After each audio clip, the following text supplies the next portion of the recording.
Babylon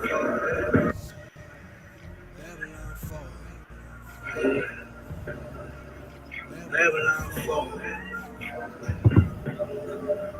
Babylon fall. We can see the blaze, we can see the fall, we can see the rise. We can see the truth, we know the truth, we can see the lies. Won't let us go, don't let us know, we can see the prize. Trusting in your word, say your mighty hand one more time. 1 woe, 2 woes, 3 woes. Choose life, don't lose your soul.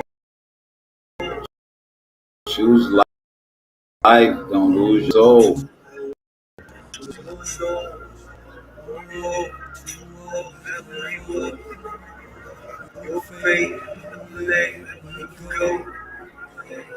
He died, he rose. His way, he bowed to blow.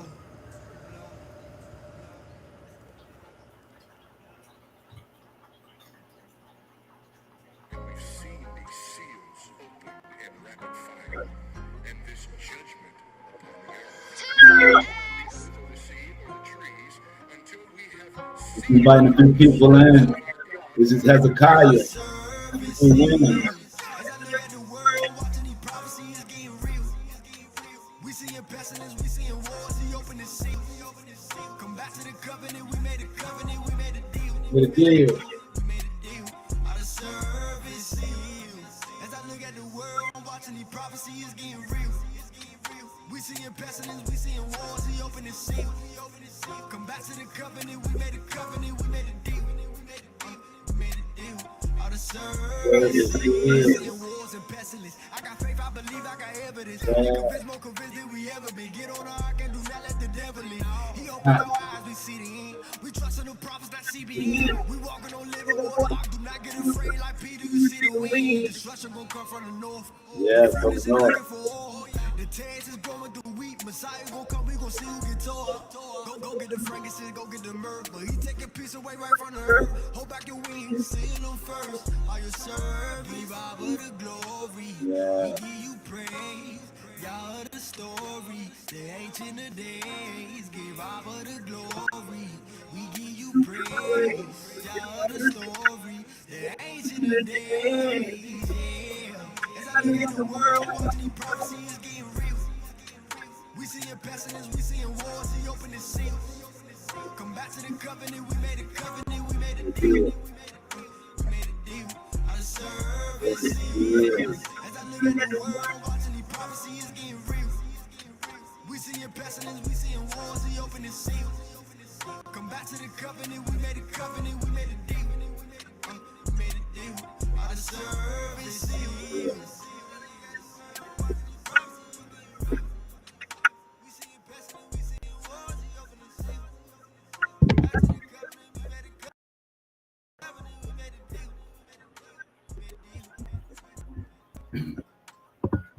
Welcome to the Hebrew state of being.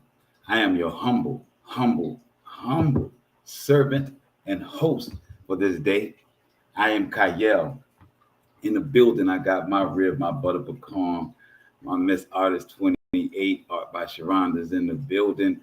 Young Bella Song is away by his pop, so we are in the building solo dolo me in the rib. And Shabbat Shalom, Shabbat Shalom, Shabbat Shalom. All praises unto the Most High. I see David's in the building. Brother Yuan is already in the building. I see my rib is entered in the building. Man, today, on this beautiful Sabbath, man, on this day of rest, we are continuing our series. Our series, As the Trumpet Blows. This is part 3. We've been doing this every Shabbat, and it's gone over extremely well. So we're continuing it on. I'm not quite sure where we're going to end the series, but today we have another installation. So this part, the first trumpet, first as the trumpet blows, part 1, we just spoke about the prophecies of the trumpet and the last trumpet. In the part 2, we did strengthening the family. This one, we are doing, the title is Everyone Feels the Fall of a Nation kingdom. As the trumpet blows, part 3, everyone feels the fall of a nation or a kingdom. This is part of what my wife said that we should discuss today, because we saw one of these compilation of TikToks where Caucasians were losing their mind on the thought, the possibility, because they're not cutting, but the food stamps. They had clips of the Hispanic community saying that Trump double-crossed them and started deporting documented immigrants where he said he would not. You have the melanated community complaining about the DEI. You have the trans LGBT all upset. What you have across the board is everyone feeling the fall of this daughter of Babylon. In our part 2 series, we spoke of the importance of strengthening the family in these trying times, because that's what's going to see us through. This is explaining how the world is responding, how the world is losing their mind because they do not have the strength of their family. They do not have the strength of the scriptures. They do not know the prophecy. So therefore, they are in bewilderment. They are confused. They are not sure where they are. Many people act out in different ways when they're pressured. Everyone responds to pressure, to oppression in different ways. But it doesn't matter. All of them are feeling it. It is amazing to me in this hour that so many people would believe someone that has lied so much throughout history. It's amazing that our society can be bought with a STEMI check, that we can forget, we can get amnesia. We can forget the 4 years that the person had prior. We can forget how horrible the 4 years were with the Democrats. We can forget that Obama did nothing for our community, but only ushered in everything that Trump is repealing.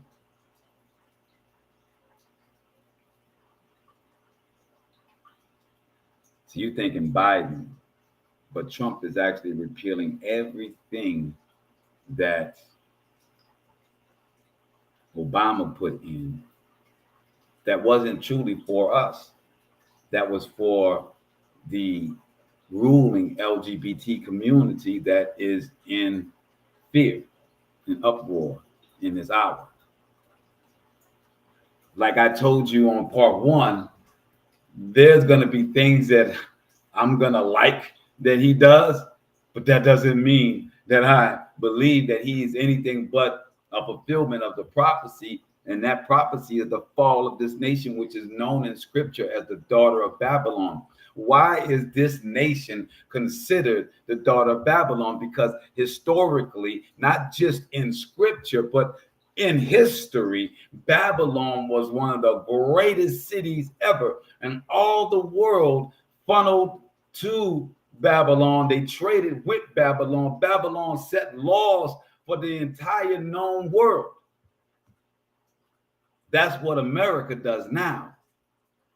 That's what America is trying to keep its grip on through this present administration of Republicans, as they are trying to make this superpower or this nation great again.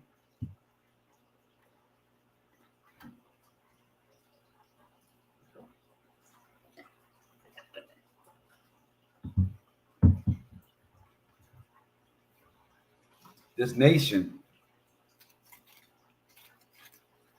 greatest times, as the orange guy says, it's in the end of the 1800s. After they had for 200 years at that point enslaved us to do their bidding, and America was at its richest because you didn't have to pay for labor. It's amazing how they forget that part when they're talking about how great America was at that time.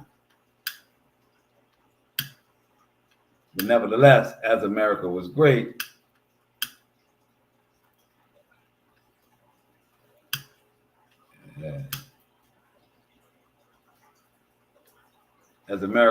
at that time, they were a superpower in the world.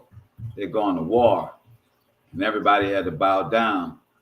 All the powers that were happening at the time had to take a back seat.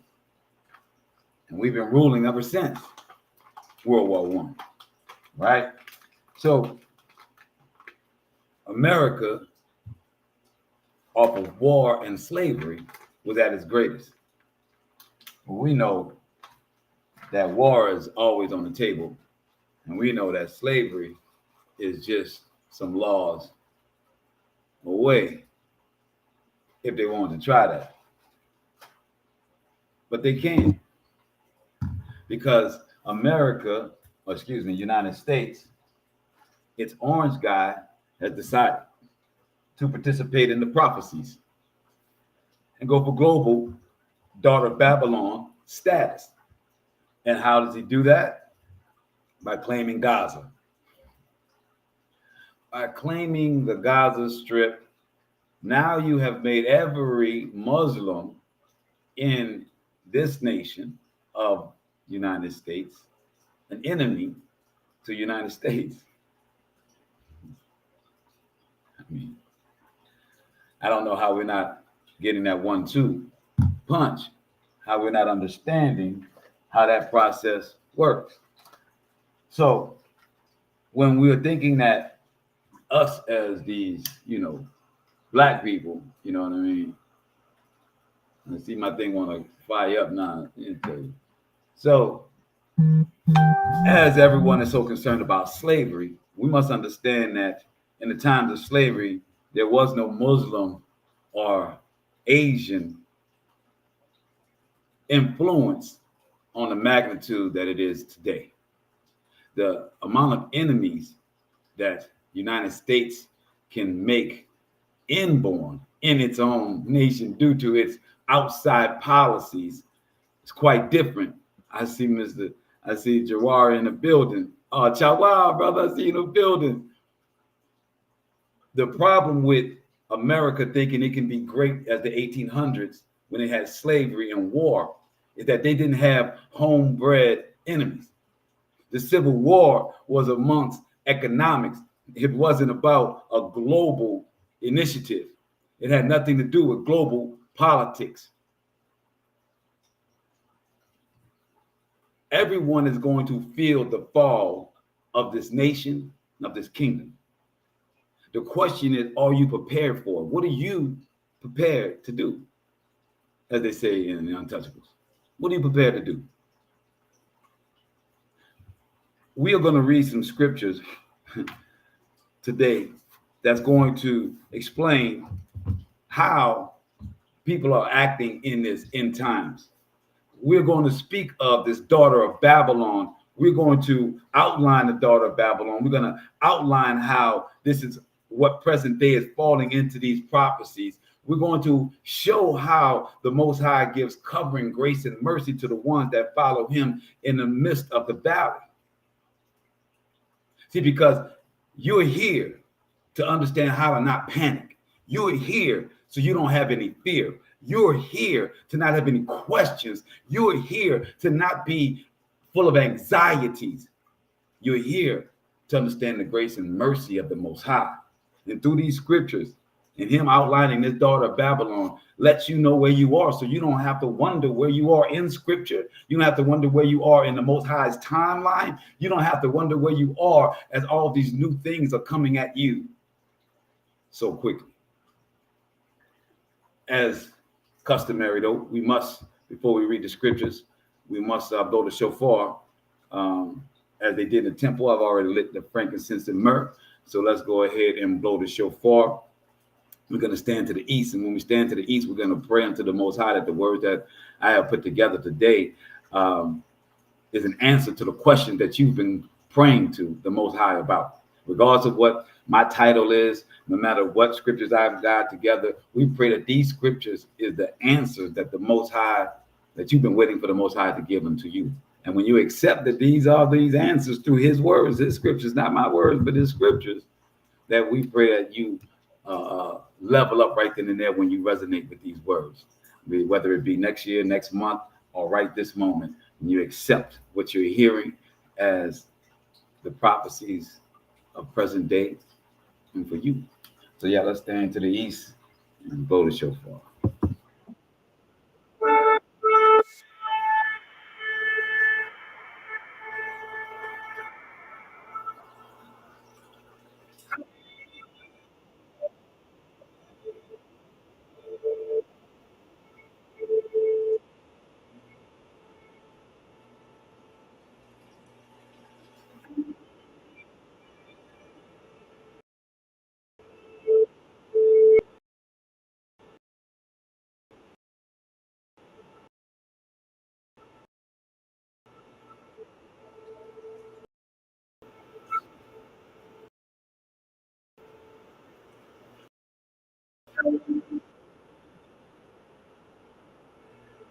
Shalom, Shabbat Shalom, Shabbat Shalom. Let's get it, right? So we're going to start off with Isaiah chapter 47, verse 1 through 11. Rough.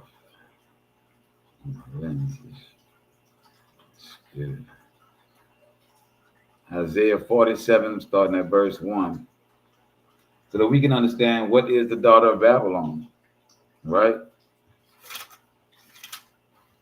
It says, I went the wrong way. 47, verse 1, chapter 47 of Isaiah. Get down, sit in the dust, fair maiden Babylon. Sit dethroned on the ground, O fair Chaldea. Nevermore shall they call you the tender and dainty one. Grasp the handmill and grind mill. Remove your veil. Strip off your train. Bare your leg. Wade through the rivers. Your nakedness shall be uncovered. Now,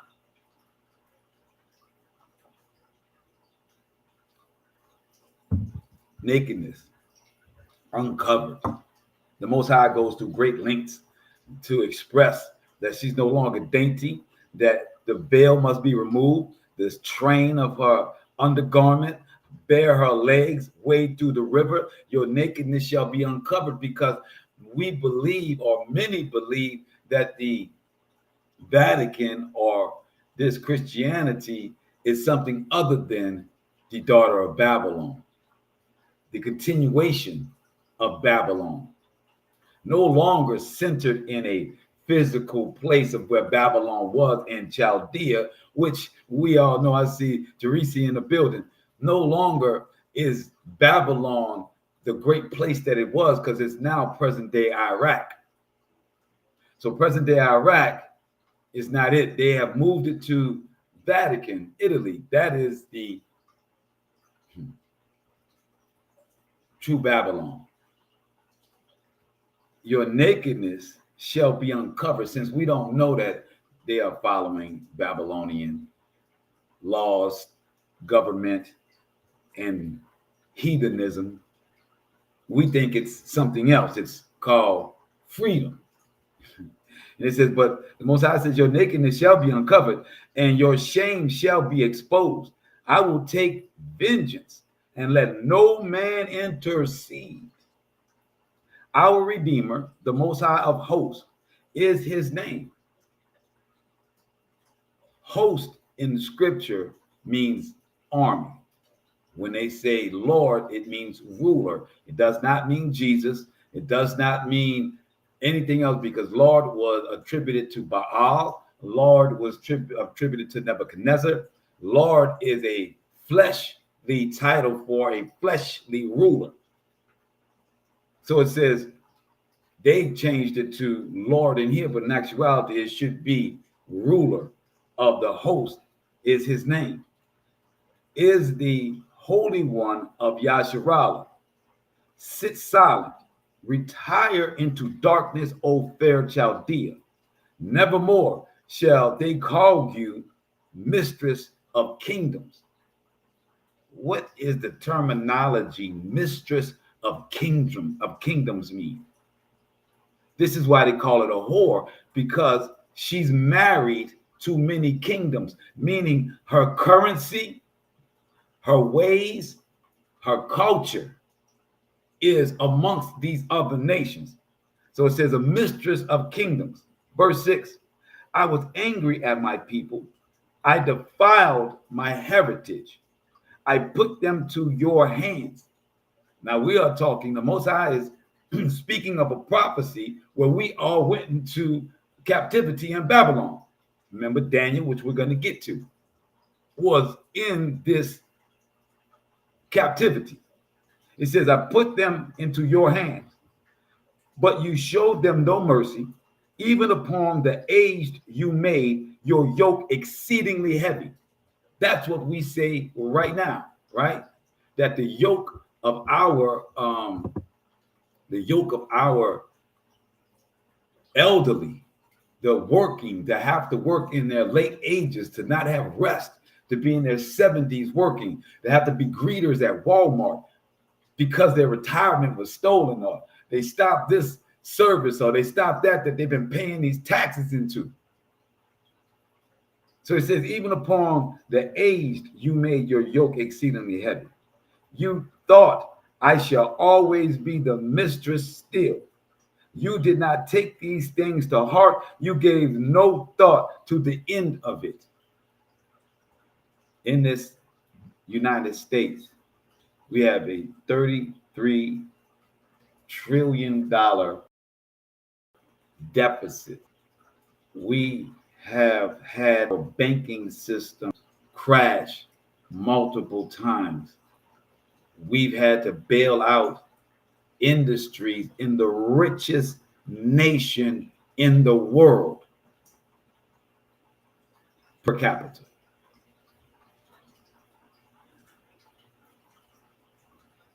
They have, and now taking a United States that all the land is purchased, they are now creating an AI simulation of this United States, and they are selling it online. You can Google Snoop buys land on the internet in the megaverse. Right now, people that are in the metaverse more than you are already buying up those spots in places. You can't buy anything in Louisiana. It's all bought up. But my point of them doubling or continuing to the point that they never look at the end of things, you can buy portions of buildings. Now, this just came out with Bank of America. They switched their accounts over to crypto. And now you can buy a portion, let's just say, of the Superdome online. Even though the Superdome is already purchased, been owned by the same people for years. Online, you can buy a piece, you can rebuy a piece of the dome. Because, see, they keep creating scenarios after one economic thing busts. They just create a new one. That's why they don't care about the end, because they think that they can just keep on redoing. They can continue to treat people as slaves, pay them as little as possible, and tweak the slave system just enough so we feel comfortable enough to participate. But here in verse 7 of Isaiah chapter 47, the Most High says of these Babylonians, you thought I shall always be a mistress. Still, they think this. You did not take these things to heart. You gave no thought to the end. And now hear this, O pampered one, who dwell in security, who think to yourself, I am, and there is none but me. We know that's what the United States motto is. We know that's what make it great again means. I am, and there is none but me. I shall not become a widow, or no loss of children. These two things shall come upon you suddenly in one day. Loss of children and widowhood shall come upon you in full measure. So this land that never had a tax upon it has now had 9/11, and as of late, New Year's Eve or New Year's night at 3:15 in the morning, my city had its first ever terrorist attack.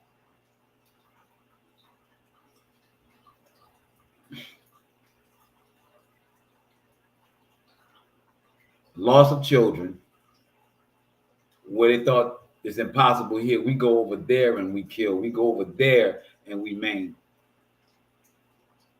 And it says, suddenly in one day, loss of children and widowhood shall come upon you in full measure.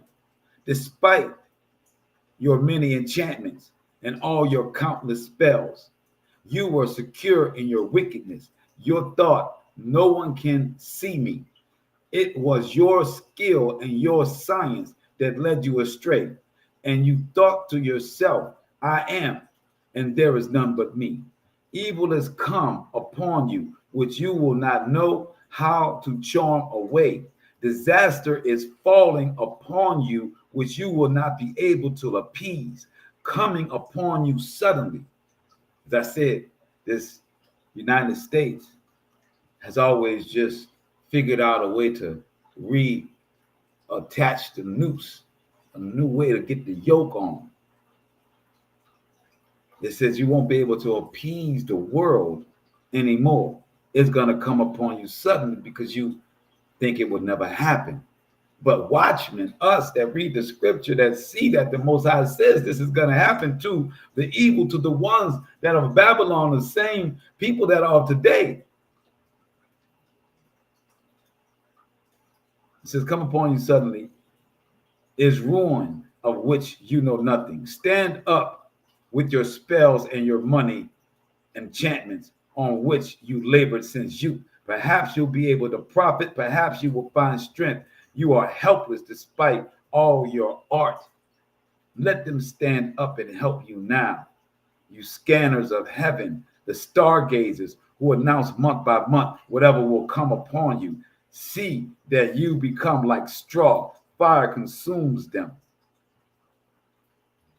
It is clear that the Most High has no regard for persons. Enchanters, sorcerers, spells that they have put upon our people for us to follow, whether that spell comes in the form of fear and beatdowns, or the prayers of their synagogues, the prayers of their churches, the prayers of their doctrines.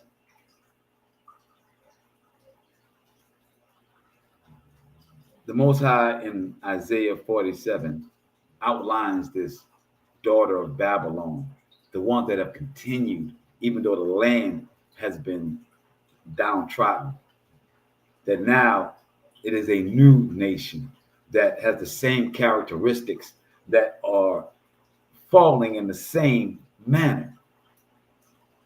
Let's go to Ezekiel 38:8.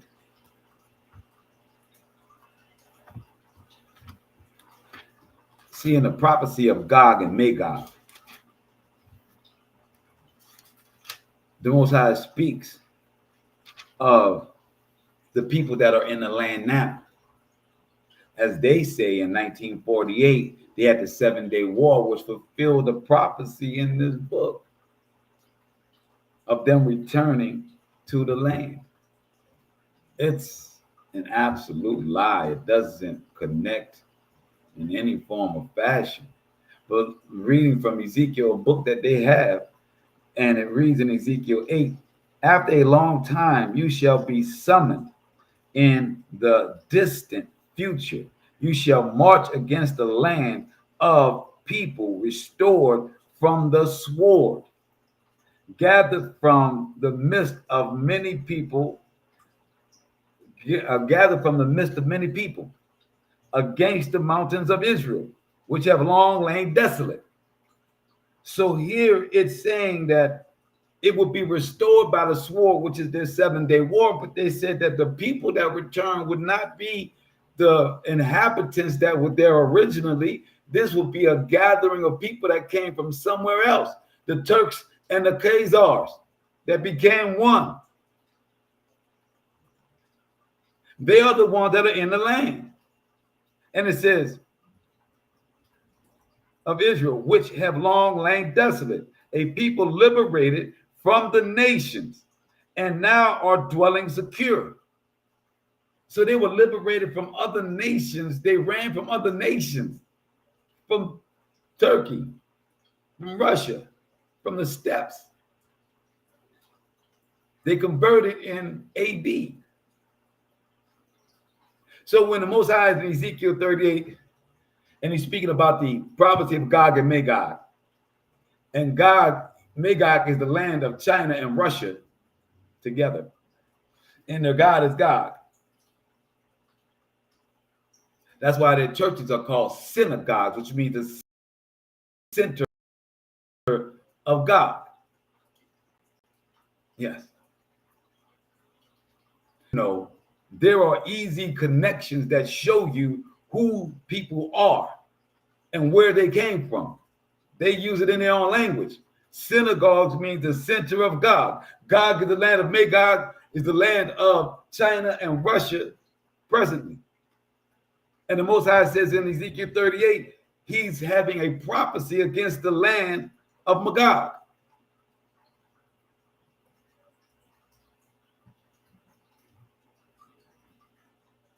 He tells you in the same chapter that Yasharallah would be brought back by the sword, which will happen in 1948, but it will be people of other nations, not us.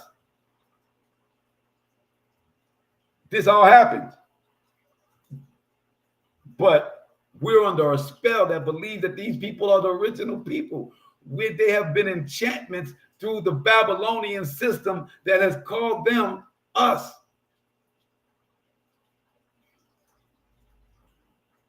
We were taken in slavery, dispersed, as the Most High said we would be. Let's go to Jeremiah 30.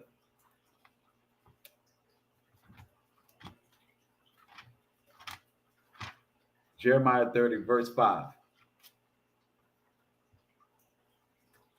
Thus says the Most High, we have heard cries of panic, terror without relief. Ask and see. Surely males do not bear young. Well, then why then do I see every man with his hands on his loins, like a woman in labor? Why have all faces turned pale? Ah, that day is awesome. There is none like it.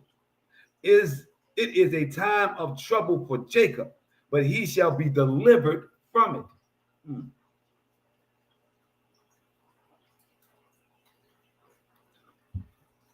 See, when the Most High speaks about breaking down the daughter of Babylon, and the title of this lesson, that everyone feels the fall of a nation or a kingdom, if you're in it.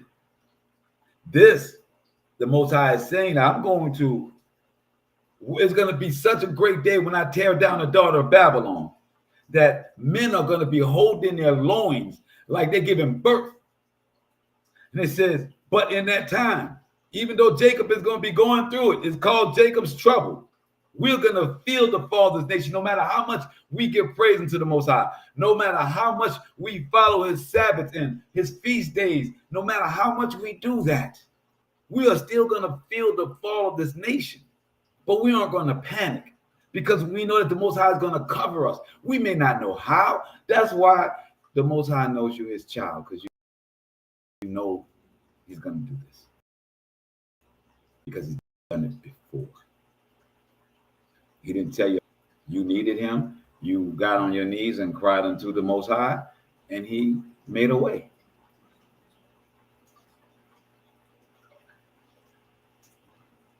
But he shall be delivered from it. Verse 8.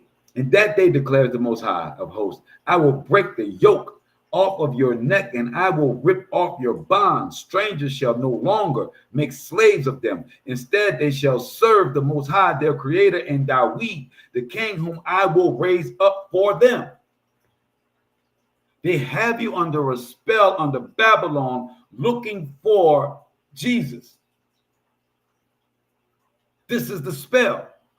Here the Most High says, Jacob and Yasharallah, his children, the ones that he have loved, he's going to raise up David in the end times. Until then, we are covered. It is called Jacob's trouble. He's going to cover us. He's going to break the yoke. The yoke isn't broken yet. The nations have to fall. And they're falling. But you're covered. You're not going to freak out like these people on the internet. You're not going to freak out and go and let these people put you in all type of anxieties. Say, oh, what's going to happen around the corner now? Oh, this big thing could happen. Oh, somebody's about to come and get us. Oh, they let Kendrick Lamar perform at the halftime show. Oh, they're about to come and get black people now. Oh, y'all better watch out. Say, bro. Say, bro. Really though? That's why I set y'all up to explain to you that the orange guy has created new enemies of the Muslims in this nation, because he says he's going to take Gaza and turn it into a strip and kick out all their family members and put them somewhere.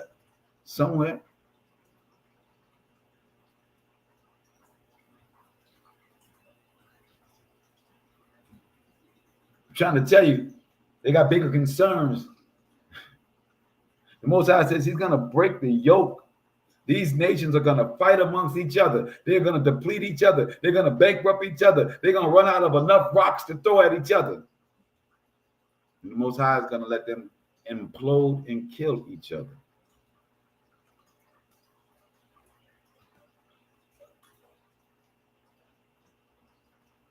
Verse 10, Jeremiah chapter 30.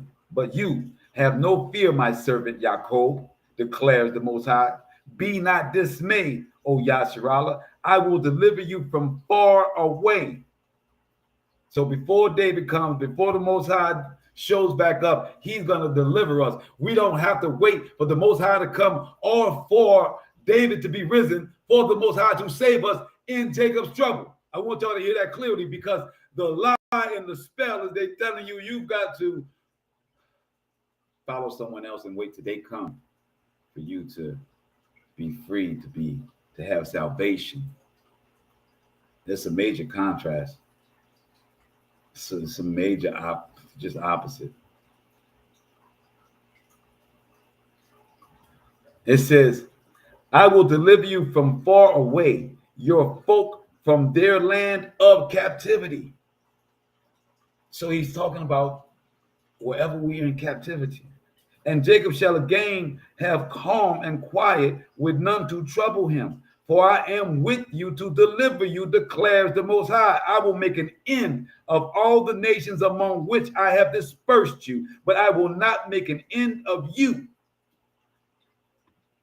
So when we're looking at this fall of a nation, and we are in As the Trumpet Blows Part 3, everyone feels the fall of a nation or kingdom. Don't be surprised at people freaking out. Don't be surprised at people wanting their pain to be your pain. Don't be surprised that they're going to want you to cry for them when they never cried for you. Understand, they're going to try and be your best friend because they know they wasn't with you before. That's why they lost. So now they're looking at you. How can you be so calm? You a whole nother body. Can you help me in this fight? No, you ain't never helped me in our fight. We've been in here 400 years in captivity in this place, and they have not helped us. No, they have not. They have lullabied us, liberals and Democrats who started out as the Ku Klux Klan.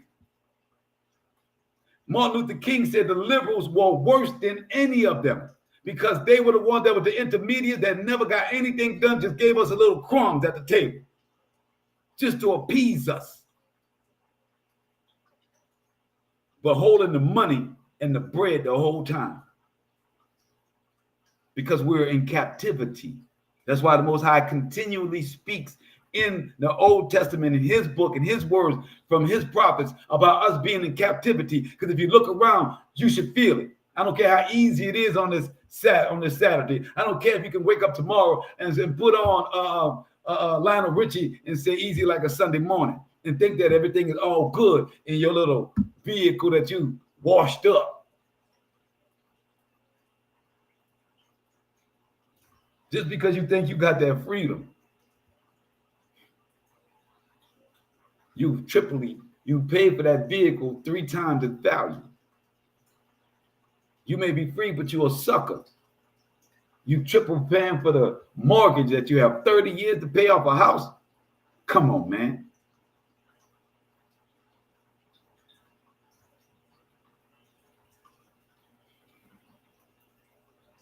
Your food is taxed. You're taxed at the end of the year because your paycheck is taxed during the year.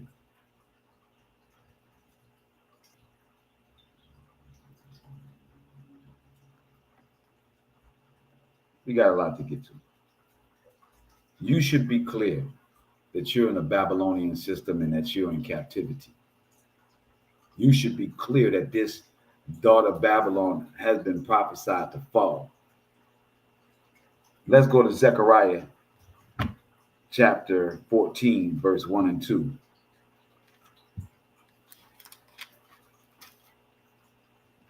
Zechariah chapter 14. Let's flip too far.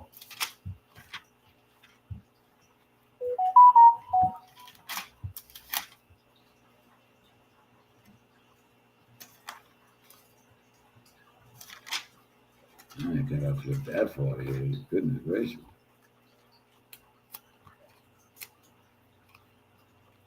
No, didn't. All right. Zechariah 14, verse 1. Lo, a day of the Most High Shaddai is coming when your spoil shall be divided in your very midst. For I will gather all the nations to Jerusalem for war. Is that not what we're going to? Is that not where we're headed? Because he's claiming that America's going to take, United States is going to take Gaza. Well, already half of the world is fighting anyway in it, right? You got all of Europe participating. They supplying weapons. They supplying money. You got United States doing the same. I see my cousin Michael in the building. So the Most High said, I'm going to make this place where I said the prophecy of Gog and Magog was going to happen, where I was going to tear it down. I'm going to bring all the nations to go to war here. It's called Armageddon because there's a place in Jerusalem called Megiddo. And through transliteration, Megiddo became Mageddon. So the Most High has prophesied in many different ways that he's going to bring a major war to Jerusalem, which we are looking at happening right now in present day. This is Babylon's loss. This is how it loses. It says, I will gather all nations to Jerusalem for war. The city shall be captured, the houses plundered, and the women violated, and a part of the city shall go into exile. Well, you know they're fighting right now because some of those women were taken and abducted and done things they're saying here, violated. It says, but the rest of the population shall not be uprooted from the city. They aren't uprooted, they're still there. Then the Most High will come forth and make war on those nations as he is wont to make war on the day of battle. On that day, he will set his feet on Mount Olives and near Jerusalem on the east, and on the Mount Olives shall split across from the east to the west, and one part of the mount shall shift to the north and the other to the south. A huge scourge. Now, this is in time.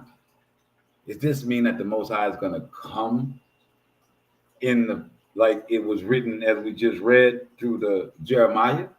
No. This is the earth and the earthquake and the Most High's hands being shown through his prophecies. So from those two mountains, this thing is possible when this war starts to happen. Many people are saying we're going to World War III. I don't know if you're going to call it World War III, but there's going to be a major battle. And you're going to have a whole bunch of these nations coming. There's going to be a point to where, let's go to same Zechariah. We're going to drop down to 12. And it says, as for those people that warred against Jerusalem, and the Most High will smite them with a plague, their flesh shall rot away while they stand on their feet. Their eyes shall rot away in their sockets, and their tongues shall rot away in their mouths. Now, this 12 of chapter 14 is referencing back to verse 2 of 14, when it's speaking of those people that he's going to bring to Jerusalem for war. He says they're going to be hit with a plague. Now, this plague that's being described here sounds a whole lot like a nuclear fallout. I'm going to read it again. Their flesh shall rot away while they stand on their feet. So this is not going to be a over time. Rotting denotes over time that you decay till you have fully decomposed the rotting.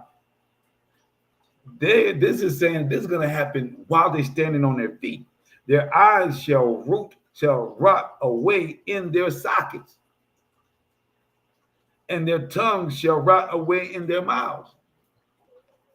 Anytime you see a nuclear fallout simulation, that's exactly what they show. The flesh being ripped off their bones, the eye sockets all the way down to their tongues, all the flesh off of their bones. Verse 13, in that day a great panic from the Most High shall fall upon them, and everyone shall snatch at their hand of another, will snatch at the hand of another, and everyone shall rise his hand against everyone else's hand. So again, the Most High is going to use these anxieties, these fears of everybody.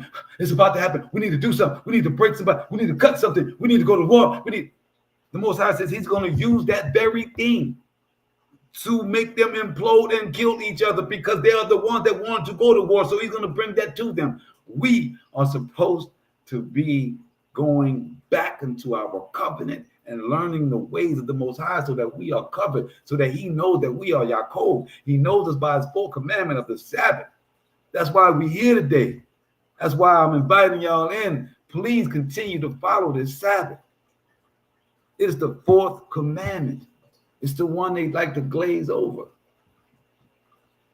because they changed it. Because the Babylonians, the daughter of Babylon, because Babylon is already ceased. That's why it's a desolate place called Iraq. We talking about the daughter here.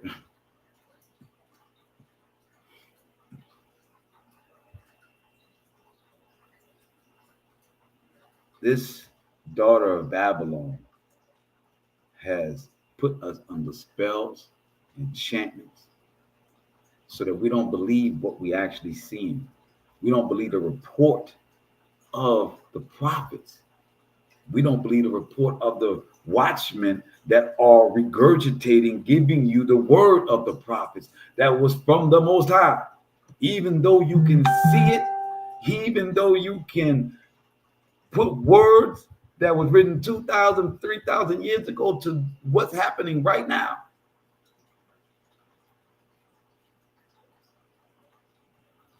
It says, in that day, a great panic from the Most High shall fall upon them, and everyone shall snatch at their hand of another, and everyone shall rise his hand against everyone else's hand. Verse 14, Judah shall join the fighting in Jerusalem, and the wealth of all the nations round about. Vast quantities of gold, silver, and clothing shall be gathered in. The same plague shall strike the horses, the mules, the camels, and the asses. The plague shall affect all the animals in those camps. So you know that we do have some of the remnant still in Jerusalem. So when it happens there, it is prophesied that they will join. But for us, the Most High, He's going to cover us with great mercy, and as we're in this captivity, we're supposed to just do what He tells us to do. We ain't about that participating in that. It's about participating in His laws, statutes, and commandments. That's where He's requiring. That's where He's requiring your participation, because these are all idols. Each one of these nations are idol nations fighting against each other. Let's go to Genesis chapter 9, verse 27.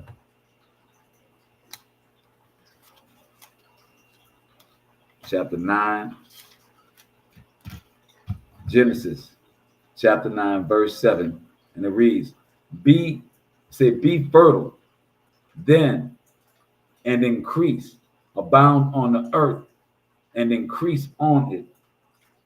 I'm sorry, it was verse 27, not 7. Okay, I was like, that's not what I was looking for. Verse 27, it says, may the Most High enlarge Japheth, and let him dwell in the tents of Shem, and let Canaan be a slave to them. So when we're talking about these people being in this land and them not being us, that was written since Genesis, right? That Japheth, these European nations of Magog, that came down and took our position and called themselves us. This was written all the way in Genesis. Did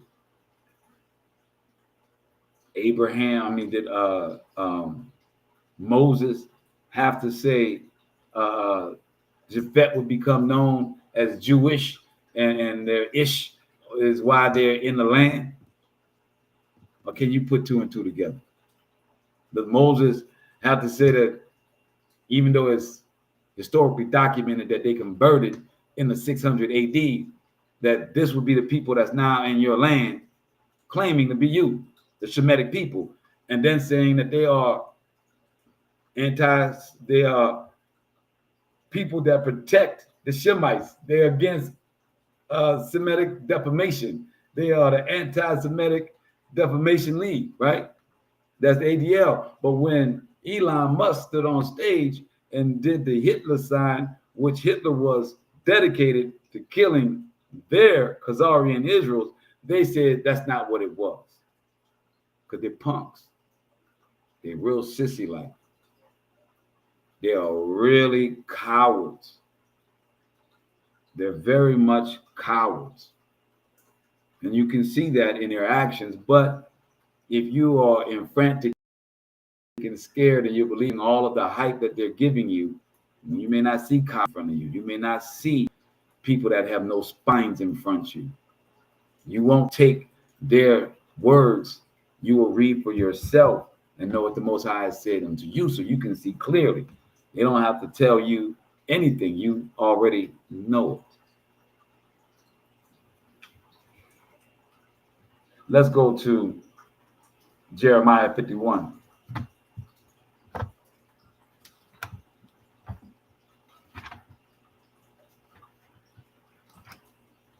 Jeremiah 51. We're going to start at verse 20. And I want y'all to know that my sister, Coach T, tomorrow helped me get these scripts together today. Jeremiah 51. It says, we were shamed. We heard taunts. Humiliation covered our faces. When aliens entered, they scared the sacred areas of the Most High's house. Assuredly, days are coming. Read that again. 51. We're gonna start at that's right, we're supposed to start at 20. I started the wrong spot, guys. I'm like that was a little bit farther down than it was supposed to be. Here we go. Jeremiah chapter 51, verse 20. You are my war club.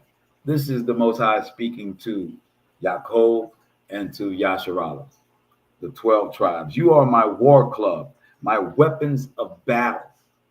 Does that mean that the Most High wants us to get guns and we're supposed to join the battlefield? I just told you, even though it's written that Judah would join the battle in Jerusalem, that is not for the captives, right? That's for the remnant that's still there. Here, the Most High is saying that we're going to be his war clubs, his weapons of battle. Well, how are we going to do that in captivity? It says here, weapons of battle. With you, I clubbed nations. With you, I destroyed kingdoms. With you, I clubbed horse and rider. With you, I clubbed chariot and driver. With you, I clubbed man and woman. With you, I clubbed gray beard and boy. With you, I clubbed youth and maiden. With you, I clubbed shepherd and flock. With you, I clubbed plowmen and team. With you, I clubbed governors and prefects. But I will requite Babylon and all the inhabitants of Chaldea for all the wicked things they did to Zion before your eyes, declare Shaddai. So the Most High is saying that even though we were put in captivity, we were made to follow their culture and their laws and their ways, to forsake the Most High. The Most High says, I have taken account of that. And as this daughter of Babylon is going to be destroyed in these end times, it is for those things as well. Verse 25, see, I will deal with you, O mountain of the destroyer, declares Shaddai, destroyer of the whole earth. I will stretch out my hand against you and roll you down from the crags and make you a brunt out of the mountain, a burnt out of mountain. I will make you a burnt out mountain. Thank you.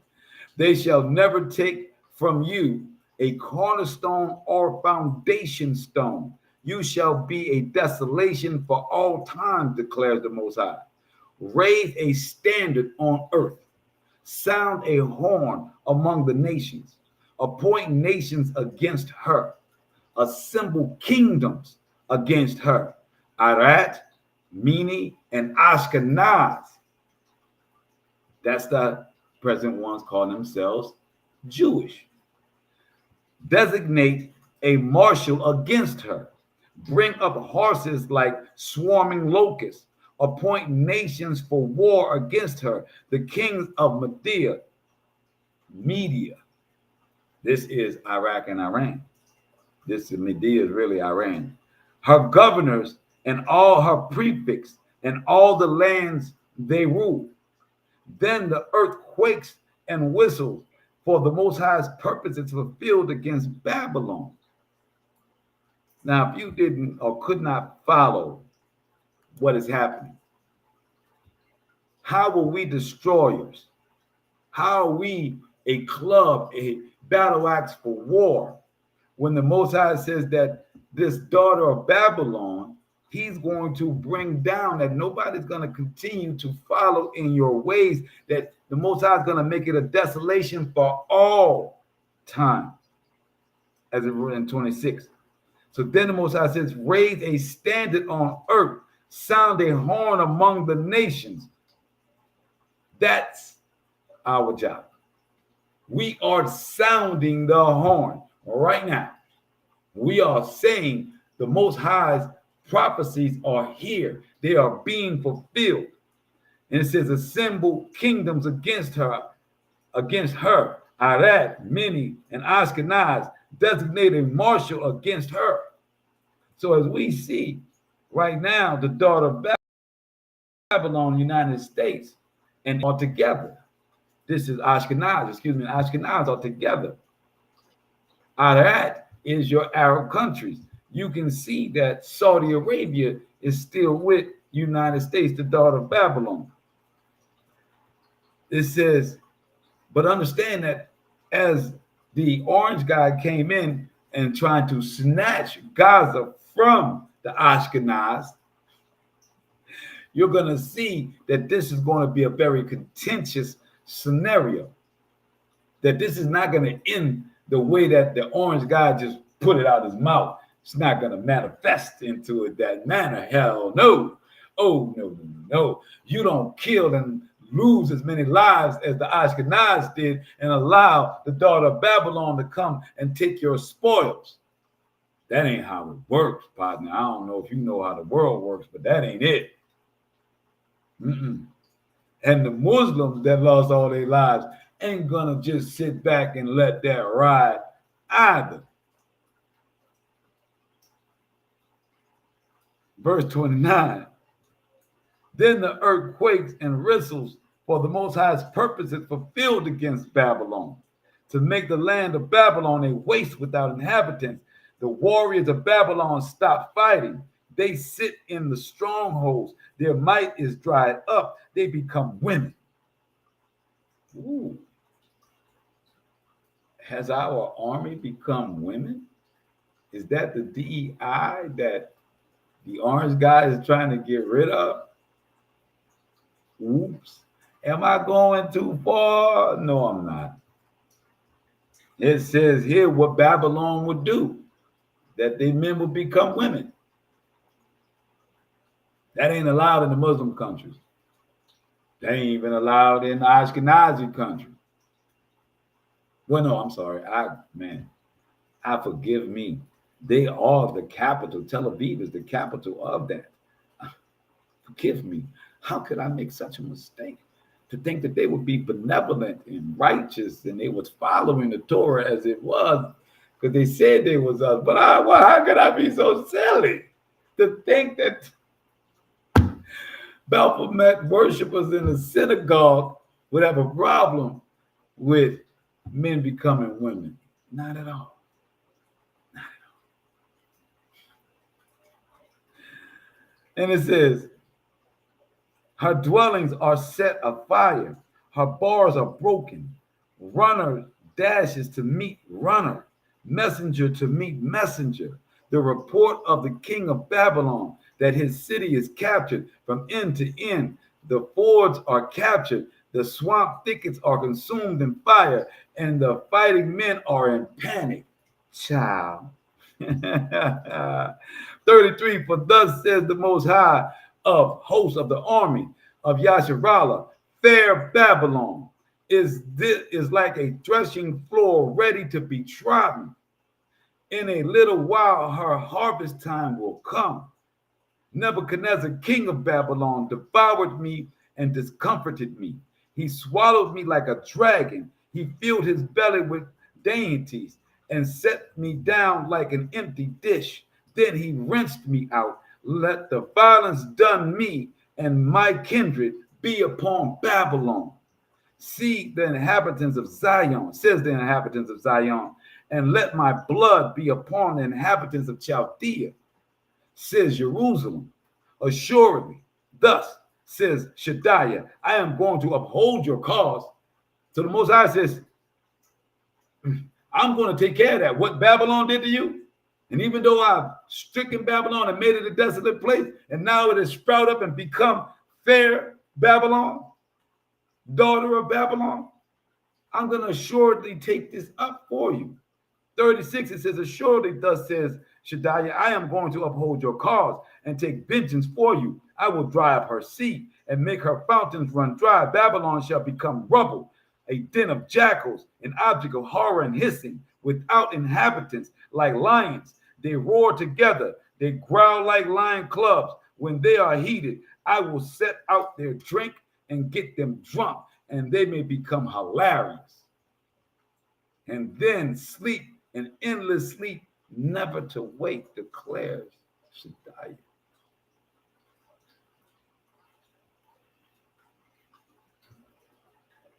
The Most High has prophesied this destruction.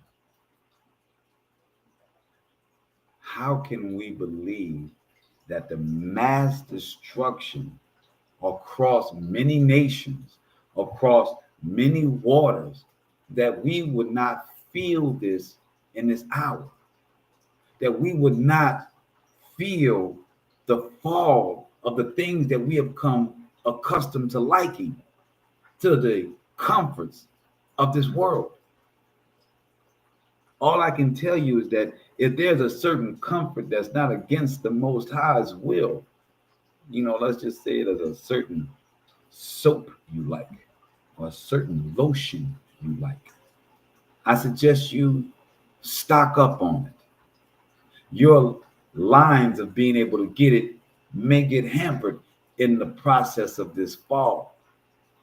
But understand, this fall doesn't mean that we won't go on. The Most High has prophesied that there is much more to come after the yoke is broken. David is going to be risen. His kingdom is going to come back. There are so many glorious things that's going to transpire after this Jacob's troubles, after the Most High brings this Gog and Magog to war and cease them, before the Most High puts these Iraq, these Babylonians, the original Babylonians, to sleep forever, to never wake again. I'm just trying to explain and read enough for you to know that the Most High has done this before. He has prophesied a grace, mercy, and covering for his remnant. He has wanted us to be a battle axe by sounding the horn, by these nations that want to continue their idolatry, by these nations that want to continue their iniquity, when we stand up and choose not them with the free will that we have, even in captivity, with the free will to choose to not spend my money Friday night on the Most High Sabbath in a nightclub, doing some things I got no business doing. I'm going to honor his fourth commandment. He's going to honor you by honoring him. There's grace and mercy, and there's drunkenness.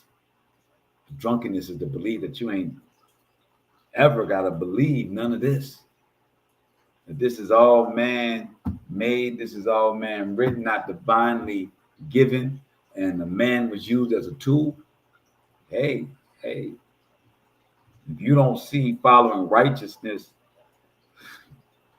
wins in the end, that you build a foundation of things that you can look back upon that won't disappear, that won't fade away, things of magnitude, how you raise a child, how you form a land, how you bring a community together, how you stand and then be a watchman over iniquity and see the victories.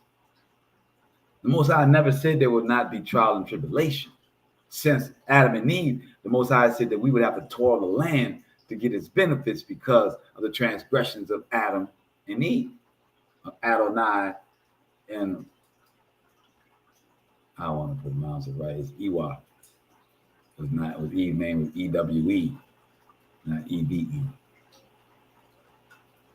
So the Most High said, I'm gonna make these people hilarious. I'm gonna put them to sleep to a point they're so drunk, be hilarious. Then we're gonna pull out a different book for our next reading, because I want to bring home. We're gonna go into the Sefer.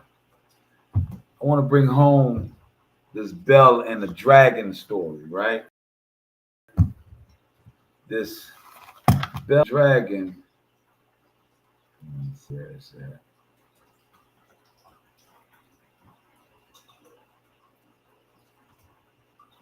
13. This Bell of a Dragon, the story of Daniel. It was in the 1611 book, right? As in between from the Old Testament to the new one that they created, right? So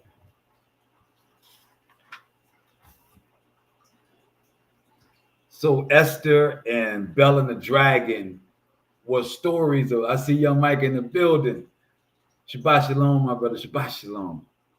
So this Bell and the Dragon and Esther, those books probably were not written by us, right? They were written by the Mesoretics that came in. They were written by other people, right, that had knowledge of the situation or was continuing it on, because we have Daniel, we have this story of Daniel being thrown into the lion's den, right? But this kind of elaborates on it even more, but has some discrepancies, such as in the Old Testament and Daniel's thrown in for one night, and then the next day the king comes and sees that he's not devoured. In here, it says it was 7 days, and then the king came back after 7 days and saw that Daniel was not chewed up, right? But in this story, we are going to go into the dragon aspect, right? Our scripture says that the Most High had dragons. They were called seraphim. We have angels that's called cherubim. We have seraphim. We have the Most High created different creatures throughout his Shemayim. The dragon was something that is known in history, but has now become something of folklore. Well, in this, they're going to put it right in the front. But what we must understand when we say Bel and the dragon, we're talking about Baal, the one that they gave the name Lord to originally. That's why I don't like to use the word Lord, because Baal, when our people, our Yasharites, Israelites, started following these gods of Baal through our captivity of Babylon. Because Babylon is an idolatrous nation, no matter what landmass it's on. I'm going to say it again. Babylon is an idolatrous nation, no matter what landmass it's on. Just like we are of the 12 tribes of Jerusalem, no matter what landmass we are on. It is a body of people and a body of culture. The culture of Babylon is an idolatrous culture. And they want to believe in idols more than they want to believe in the Most High, or the creator of all things. And this personifies that. So as the title of our lesson is, everyone feels the fall of a kingdom or a nation. And I've given you scripture upon scripture showing you that this nation is the daughter of Babylon. I'm ending this out with understanding, as the nations are going to fall, I've also, before I end it out, I've also outlined how people are freaking out in the midst of the fall, and how we, who knows the segment of events that are to happen, should not have any fear. We should not be having anxieties. We should not be freaking out. That the Most High has given us a covenant to come back unto, that will cover us no matter what time we're in, no matter what land we're in. It is you are the vessel. You are his battle axe, as written in Isaiah. So this last, not the last one, but we're going to read Bel and the Dragon up to verse, we're going to read all of Baal or Bel and the Dragon. I'm not going to stop too many times in here, because I want you to get the story, because this is a story about how we are to deal with idolatry and with Babylon as we're in the midst. And it reads, verse 1, Bel and the Dragon. And King Astyages was gathered to his fathers, and Koresh of Persia received his kingdom. So it's saying that the king died and went to his fathers, and Persia, which is Media, right, which is Iran, took over the kingdom. And Daniel of Babylon, which is Iraq. And as you know, they're right next to each other. So the king of Iran took over Iraq when the king of Iraq died. And it says, Daniel conversed with the king and was honored above all his friends. Now the inhabitants of Babel had an idol, which is Babylon, called Baal, and there were spent upon him every day 12 great measures of fine flour, 40 sheep, and 6 vessels of wine. And the king worshipped it and went daily to adore it. But Daniel worshipped his own creator. And the king said to him, why do you not worship Baal or Bel or Jesus? He answered and said, because I may not worship idols made with hands, but the living creator who has created the heavens and the earth and has sovereignty over all flesh. Sovereignty means rulership.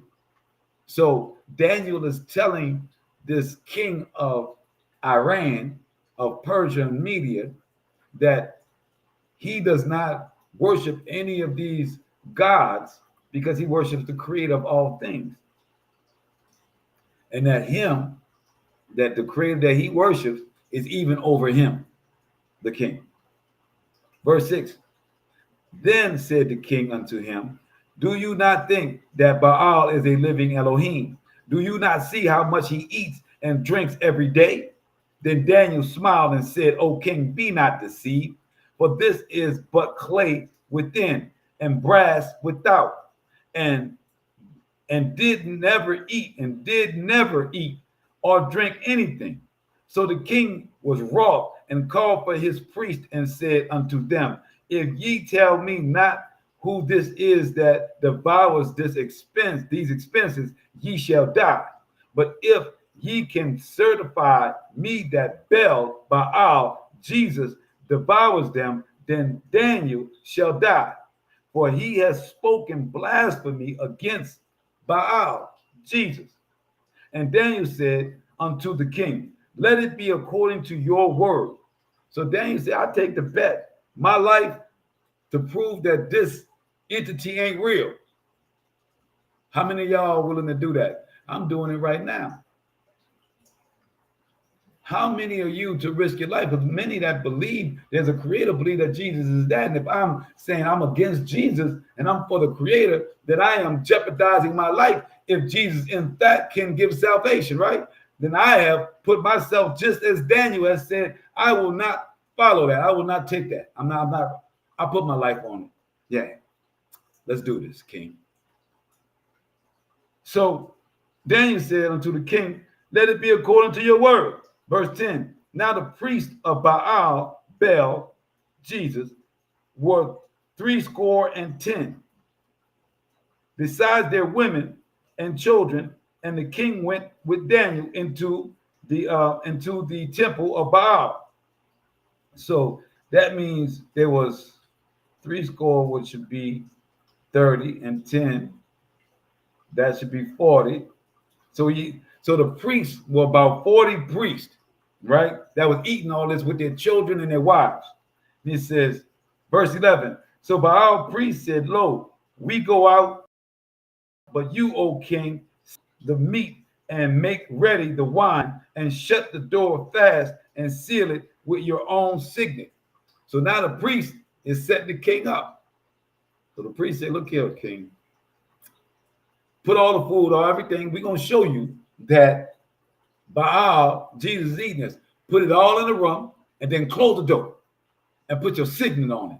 So if it breaks, if your signet breaks, then we know somebody came in here. But if your signet ain't break, then we know that Baal, Jesus ate it. Well, if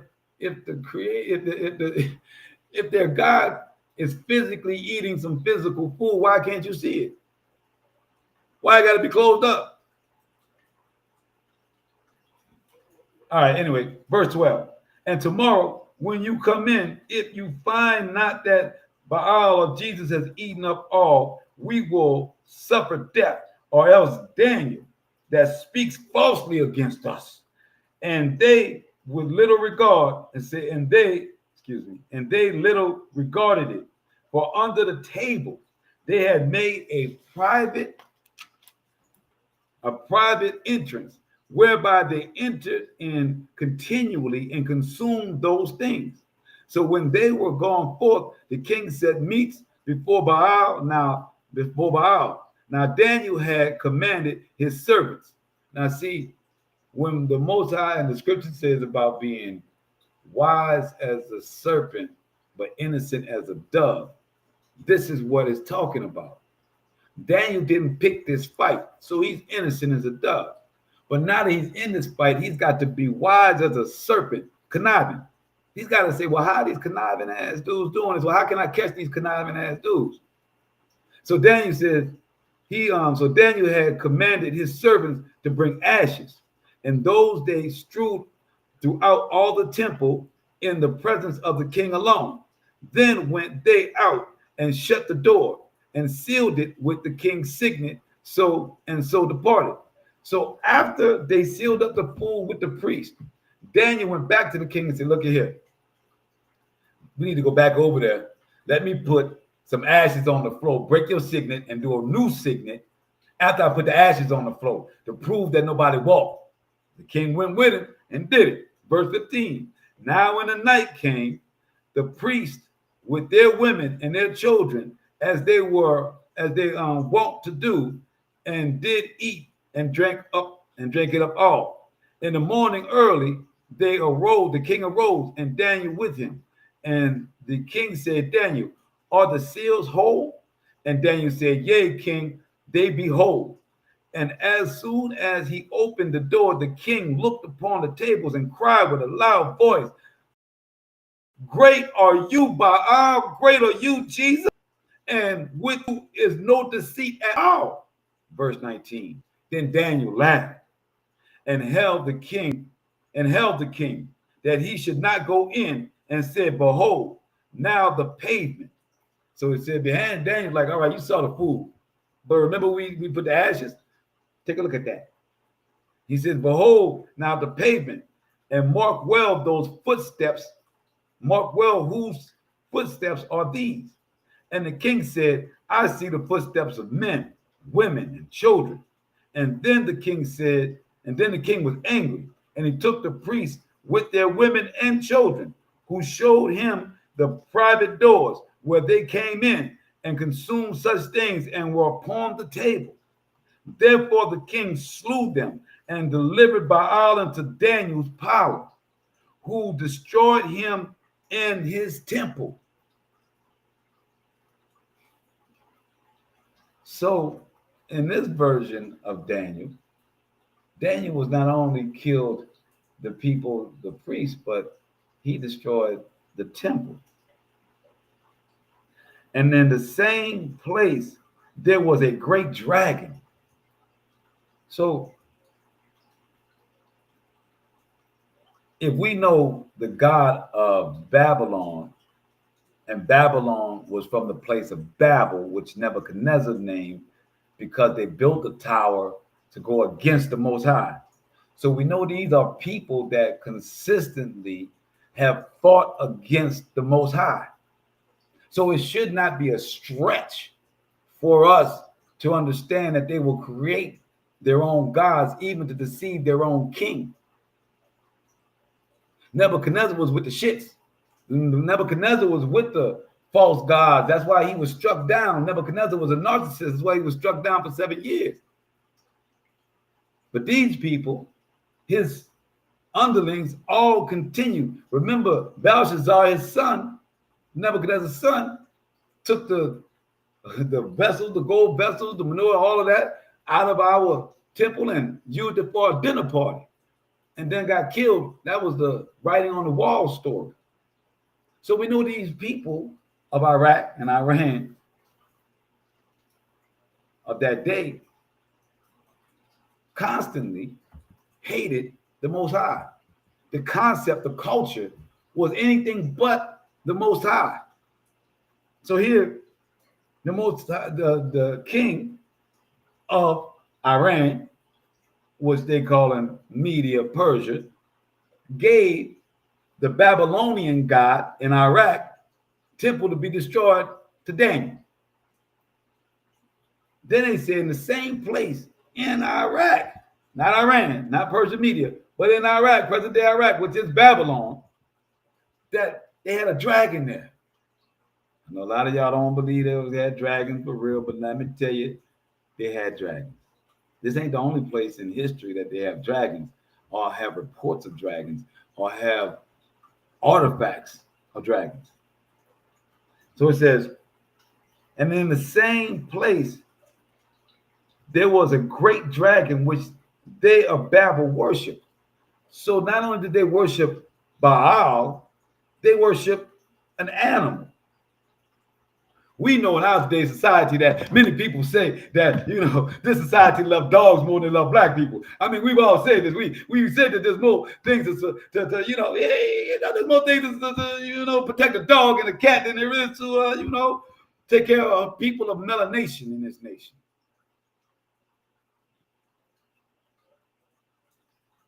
So Babylon's culture, you can see to this present day.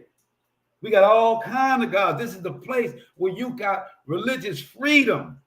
And we think that that's freedom. They're actually showing you to follow other gods besides the Most High. That's not freedom.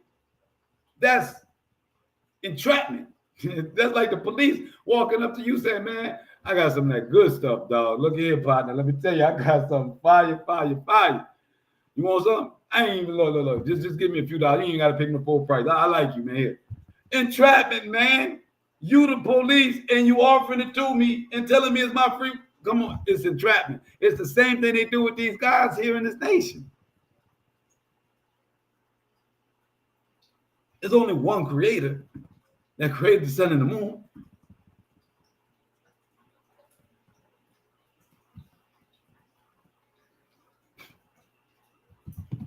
So it says, this dragon, right? They worship, verse 24. And the king said to Daniel, will you also say that this is of brass? Lo, he lives, he eats and drinks. You cannot say that he is no living, he's not a living Elohim. Worship, it said, therefore worship him. If Daniel just showed the king that this was a false god in Baal, and that his creator, who he worships, gave him the power, the intellect, and the wisdom to be able to show this, why are you trying to make Daniel follow an animal now? You got to ask yourself this question when you read these things. Why would the king not go to what Daniel is talking? Why would he now try and put something else up? But can't you see that every day? When you try to tell people about the Most High, when you try to explain to them about the Old Testament, they want to tell you about the new, they want to tell you about this, and they want to, but what about this though?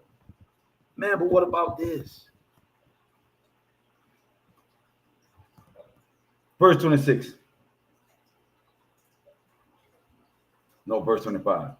Then said Daniel unto the king, I will worship the Most High, for he is the living creator. But give me leave, O king, and I shall slay this dragon without a sword or staff. The king said, I give you leave. Then Daniel took pitch and fat and hair and did set them together. So he mixed this up into lumps and made a lump. Therefore, he put it in the dragon's mouth, and so the dragon burst into sunder. And Daniel said, lo, these are the Elohims you worship. So he made this cake of fat and hair and pitch, and whatever pitch is probably something that starts a fire, right? Like the twigs, right? And of course, we all understand that a dragon spits fire. So fat burns with fire, right? So Daniel, understanding that a dragon breathes fire, even though they never say anything about a fire-breathing dragon here, they just said it was a dragon. But the way he killed him was that he gave him something that if you put fire to it, explodes. Fat, hair, and the twig that you would start to kindle a fire with. And the dumbass dragon ate it. But then, the Most High is laughing at me like, y'all eat that processed foods, though. You talking about the dragon over here? Y'all over there eating. I don't know what the heck y'all call that thing at Chick-fil-A, or what y'all call that thing at McDonald's, or what you call that thing.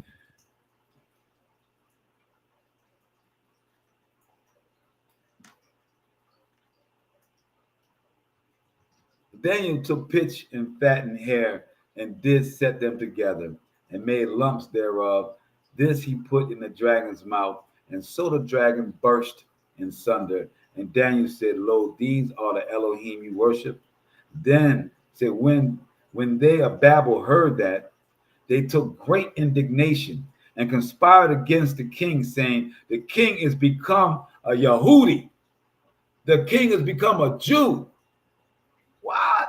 They hated us so much that when the king looked like he was starting to follow us, the king of Persia, the king of Iran, when the king of Iran saw what wisdom that Daniel had through the Most High, they said, if you let this go down, you must want to be like them. They hated us that much. Still to this day. Who is the face of everything that's wrong in this nation? It's us. Who got to get themselves together? Us. Who they got to get control of? Us. Who they got control of? Us. This is since antiquity, man. They was mad at the king because the king saw the Most High's work at hand. He says, the king is become a Yehudi, a Jew, and he has destroyed Baal and has slain the dragon and put the priest to death. Remember, this is people from Babylon. So they're talking about the new king. They're saying this new dude and did all of this. Verse 29. So they came to the king and said, deliver us Daniel, or else we will destroy you and your house. They just got taken over. This guy just became their king. They don't know if they can go to war or not, but they are so up in arms with their gods being put to shame that they're willing to kill a king and go to war. I'm going to say it again. They so butthurt about their God being exposed and their animal God being shut down that they are willing to go to war. Does that sound like anything familiar to you? That sound like the nation you in? Does it? Sound like it to me. Sound like it to me when you try to tell one of these Christians something about the Most High. Ooh. That's why they had the Crusades, right? That's why they converted everybody by the sword, right? Because that's their mentality, right? They didn't bring this to you. They put you in slavery. They burned your towns. And then the priest came and said, I will give you food if you believe in Jesus, our God that said, kill you because we hate you.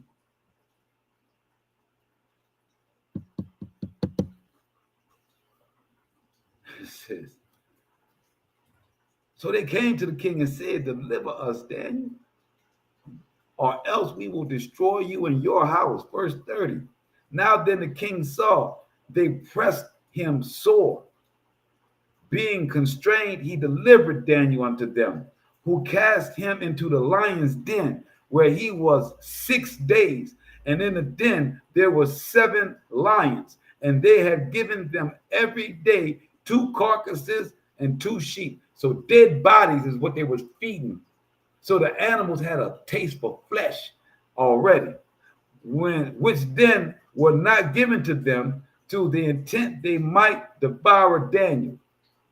Now there was in Yehuda and Judah a prophet called Habakkuk, who had made pottage and had broken bread in a bowl and was going into the field to bring it to the reapers, to the ones that were reaping the harvest of his field. And he was bringing it. Verse 34. But the angel of the Most High said unto Habakkuk, go, carry the dinner that you have unto Babel unto Daniel, who is in the lion's den. And Habakkuk said, Adonai, I never saw Babel, neither do I know neither the den is, where the den is. Then the angel of the Most High took him by the crown and bore him by the hair of his head, the locks most likely, and through the vehemency of his spirit, set him in Babel over the den. And Habakkuk cried, saying, "O Daniel, Daniel, take the den of which the Most High has sent you." And Daniel said, "You have remembered me, Shaddai, neither have you forsaken them that seek you and love you." So Daniel's the example that no matter how was Daniel to know if he stood on this thing that these things were idols, that he would be in the lion's den? How would Daniel know that the Most High would then provide food for him? Daniel didn't know any of these things. It's the same as you don't know how this nation is going to fall, how this kingdom is going to fall. But if you stand like Daniel did, I don't want to use the word believe, I don't want to use the word faith. Daniel knew the Creator was in his life. You got to know the Creator's in your life and stand. The Most High is going to make a way through all of this Jacob's trouble, through all that we're about to go through all of the crazy executive orders that little pink finger or orange finger can write. Don't matter. It don't matter. But know you're going to feel something. Don't trip. The fire may come on you. You may be looking at lions, but they're not going to devour you. Abednego, Meshach, and Shadrach, they was in the fire, but the fire wasn't on them. They didn't burn. Their clothes didn't burn. They didn't singe. You don't want to believe that? How you want me to believe that Jesus died and was raised up in 3 days? How you want me to believe that if I don't believe that Habakkuk was grabbed by his hair, that Daniel got food from a prophet from another town? As I told my sister, it's hard for me to believe in a Jesus story, even if he's a black man, because the Most High wrote that Daniel would be raised. He wrote that David would be raised. He wrote that Elijah would be raised up in the end. Never said anything about a son that he was going to have here, or that he was going to come here, and that he was going to come back in the end as himself, as his son. Ain't never said that. Ain't read nowhere. I think that would be pretty important, especially if they expect us to get salvation through that, right? Especially if all of our hopes and joys of getting through the gates is on that. You would think the Most High would make some type of etching out for that. And these people that are running this daughter of Babylon through the Vatican and running this false god Baal, they would suck it up and eat it. It'd probably be the greatest scripture ever known. But it was never in the Old Testament. It was never written that way, ever.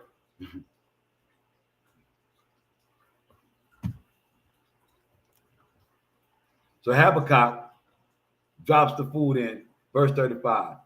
And Habakkuk said, "Adonai, I never saw battle, neither did I know what a den is," right? So we drop down to verse 38. And Daniel said, "You have remembered me, O Elohim, O Most High. Neither have you forsaken them that seek you and love you." So Daniel arose and did eat.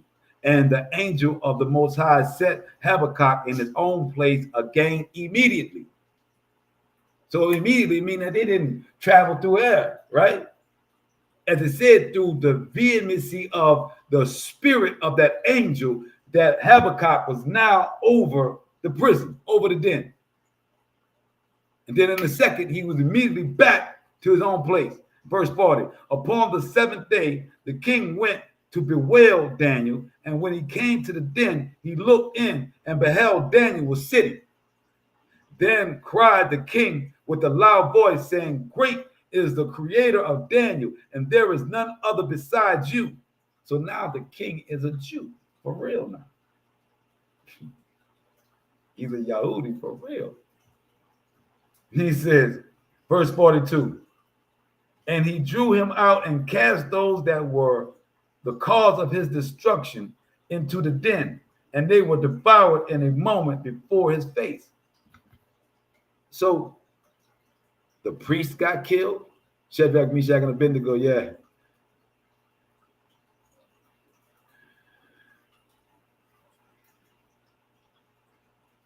Essence, let's go. We're going to do this for Essence. Even though we read this already, guys, Essence has brought up a good point. She says that Shadrach, Meshach, and Abednego says, wait a minute, Yeshua will sit on the throne of David. Yeshua came through the line of David, 42 generations. David is not the Messiah. Yeshua, Emmanuel, is the Messiah. Well, let's go to Jeremiah chapter 30. Now, if you want to say that Jeremiah is a liar, then that's your prerogative. But we're going to read what he says. And Jeremiah 30, and we're going to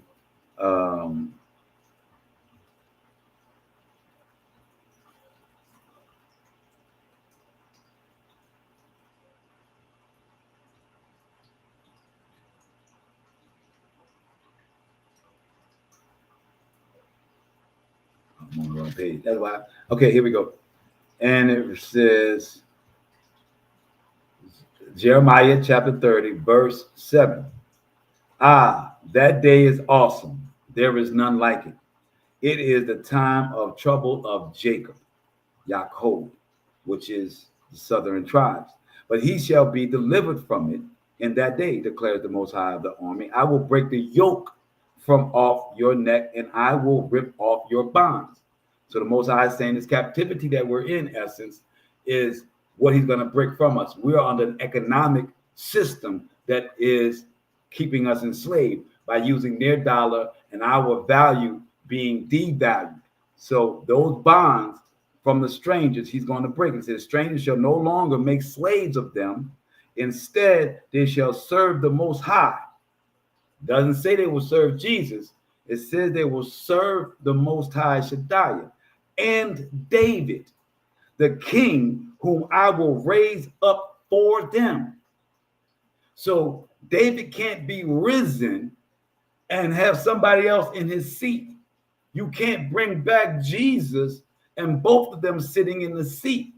Now, if the Vatican had wrote in their New Testament that Jesus would be the embodiment of David, and he 42 generations later, he will come back and be David, then it will fall in line with what the Most High has told Jeremiah, but that's not what they said.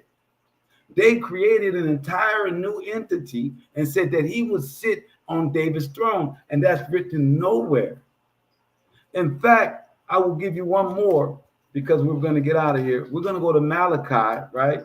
Or Micah, right? I'm going to give you Micah, right? Because also, essence, because I really, my heart goes out and I want love. I'm giving nothing but love here. So if you want to go, Malachi is the last prophet of the Old Testament. And it says, behold, I'm sending my messenger to clear a way before me, says the Most High, whom says, and the Most High whom you seek shall come to his temple suddenly. So it's somebody that the Most High is going to be a messenger, not that's coming from anywhere else, but the Most High is going to come to that entity alive suddenly. The Most High is going to fill that entity, essence, right? Essence, it says again, behold, I am sending my messenger to clear the way before me, and the Most High whom you seek shall come to his temple suddenly, to the temple of the messenger. For the angel of the covenant that you desire, he is already coming, but you can endure the day of his coming. Who can hold out when he appears? For he is like a smelter's fire and like a liar's lie. That's Perm. He shall act like a smelter and a purger of silver. He shall purify and the descendants of Levi and refine them like gold and silver.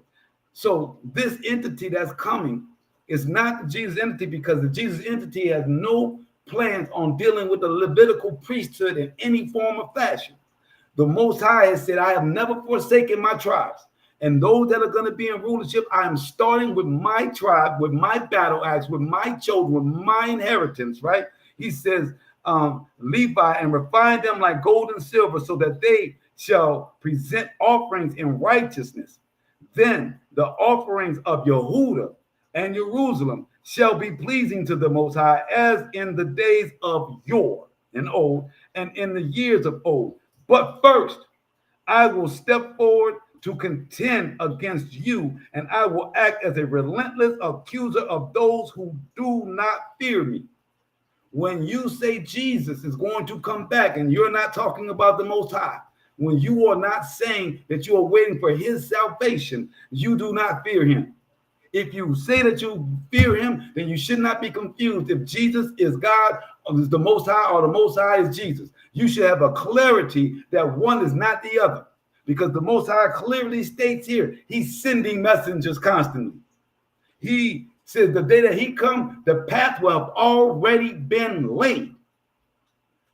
And it says he's going to deal with the ones that don't fear him, not the ones that fear anyone else, not the ones that fear anything else. And he says, who practices sorcery, who commit adultery, who swear falsely, who cheat laborers of their hire money, this nation, who subvert the cause of the widow, the orphan, the stranger, and the Lord of hosts. For I am the Most High. I have not changed. Therefore, the children of Jacob, you have not ceased to be. From this very day of your fathers, you have returned. You say, you have not turned away from my laws. I'm sorry. From the very days of your fathers, you have turned away from my laws and have not observed them. You are observing the New Testament and not the Most High's 10 Commandments and his laws and statutes with his Sabbath in place. Turn back to me and I will turn back to you, says the Most High of hosts. But you ask, how shall we turn back? This is the question that you're saying, right, Essence? We believe that it is Jesus. The Most High is saying, I want you to turn back to me. Could not build a temple, but rather Solomon. The fourth man in the fire was Yeshua. It's any of his angels. They don't say that it's Yeshua in there. It's just like you trying to say that the Yeshua was the one in the burning bush. Yeshua means Joshua. Joshua was the Most High's messenger at that time. And he's going to have another one for the end time, which I'm about to read to you right now. And he says, you are suffering under a curse. First says, how shall we turn back? Ought man to defraud the Most High? Yet you are defrauding me. The Most High says, by not giving it to me, by continuing to talk about some other entity, you are defrauding me. And you ask, how have we been defrauding you? In tithe and in contributions. You are suffering under a curse, yet you go on defrauding me, the whole nation of you. Bring the full tithe into the storehouse and their food to my home, and thus put me to the test.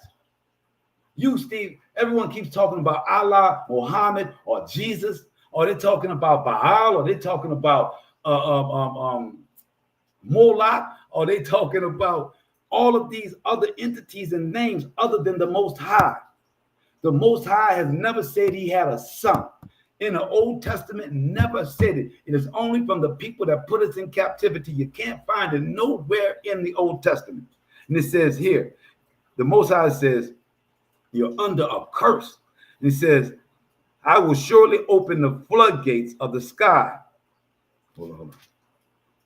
I'm going to flip to the part. Right. Let's go to verse 23 because I want to end out my lesson and not get too caught up in proving out that Jesus, because we do this every time, of proving out the Most High is not Jesus, and that Jesus is an idol, and that Jesus is a perpetuation of the Babylonian system of not believing in gods, which I just expressed through Baal and the dragon, to Baal and the dragon, which I just read through all of the scriptures of how much the Most High hates idolatry, but yet we turn around and have a Jesus piece, yet we act as though the church that has an emblem with a cross, that's not idolatry, that we make all these excuses, but the Most High says you're defrauding me with every excuse that you make for the Babylonian fall, for the Babylonian ways, for the Babylonian culture. You defraud me. You cannot give me verses in scripture about me, but you can give verses in scripture about what you call as my son. What about me? The Most High said at no point in time to turn back to his son. He says turn back to him, and all that do not come back to him shall perish.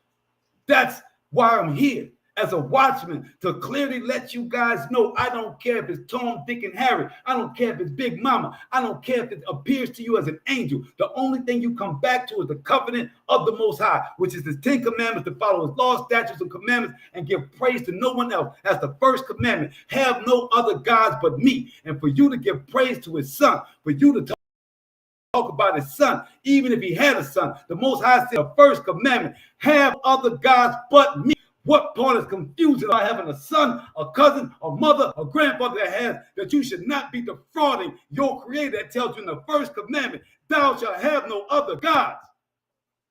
It makes no sense.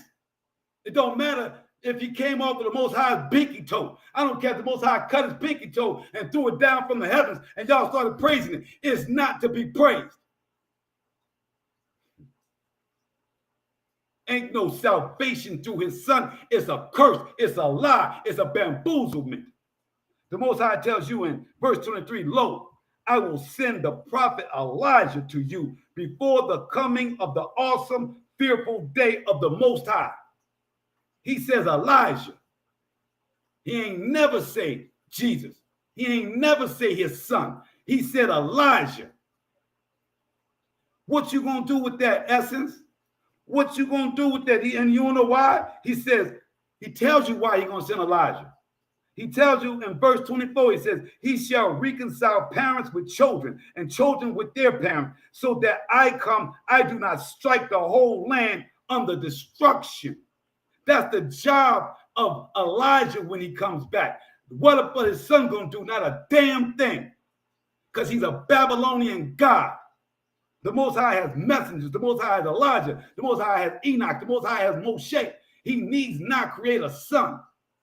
He needs not create something that you need to fathom in your mind to understand a family. Let's go to Isaiah 13. This is the reason they're all freaking out, because they don't know how to go back to the Most High. This is the reason, because they still, wait, no, Jesus, and they don't see what's going on. Because the same people that told about Jesus is the same one that told their children to be a faggot. The same one, my Jesus, the same one that killed your ancestors. The same one that put a sword to their neck. The same one that had the same Catholic Church that took your tithes and created governmental systems so they kept you in place. You don't believe that? You don't believe that the Catholic Church did that? And that's their God.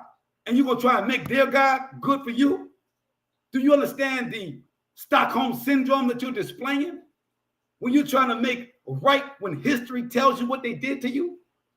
If you don't believe that, then you don't need to be on Essence. Change your name from Essence, baby. You ain't a nigga no more. You is Caucasian.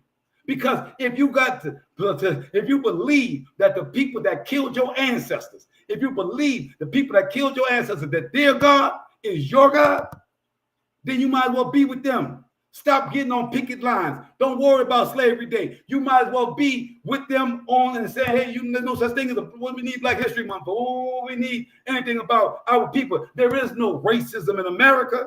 You might as well say that.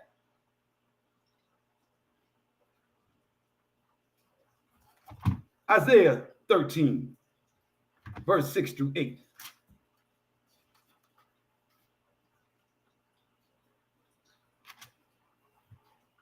How? For the day of the Most High is near. It shall come like havoc from Shaddai, not from Jesus. It says clearly in your book, Isaiah 13, Shaddai. In verse 6, it shall come like havoc from Shaddai. Therefore, all hands shall grow limp. All men's hearts shall sink and overcome by terror. They shall be seized by pangs of terrors, wrought like a woman in travail. This is what the Most High is bringing. And if you're going to be believing in your Babylonian God, then that's going to be you. We're going to be sitting back with popcorn saying, Most High, thank you. I give all praise, honor, and glory unto you.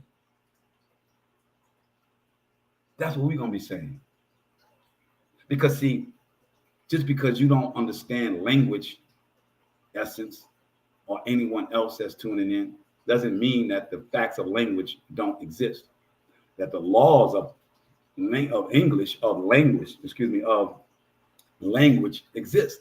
You talk all the time. You don't know that you're adhering or breaking the law of language, of proper English. Get it? So when I tell you that Jesus, etymology of Jesus, that where it came from, sus means pig, and Jew, and J-E means a pig. So when you have a name that the Most High says an abomination, out of all the things in the world, the Most High says a pig is an abomination. Of all the animals, the Most High says eating that is going against him. You can even eat the crawfish and the bottom feed stuff. The Most High says that's not good for your health. You shouldn't eat that because of your health. But a pig, that's an abomination to him. That's spitting in the Most High's face. Understand what abomination means. So you got a name that can be etymology through linguistics, traced back to the word pig. Why would the Most High have his name be of a pig when he said it's an abomination? Why would his child have a name associated with pig? He wouldn't. He wouldn't, in essence. He wouldn't. So it says in verse 6 of Isaiah chapter 13, how, for the day of the Most High is near, it shall come like havoc from Shaddai. Therefore all hands shall go limp, and all men's hearts shall sink, and overcome by terror, and they shall be seized by pangs and throes, wroth like a woman in travail. They shall gaze at each other in horror, their faces livid in fright. Lo, the day of the Most High is coming with pitiless fury and wrath. That's what's coming. Pitiless. The Most High will have no pity. As hard as you stand for another God, is how much less pity, how much less regard he's going to have for you.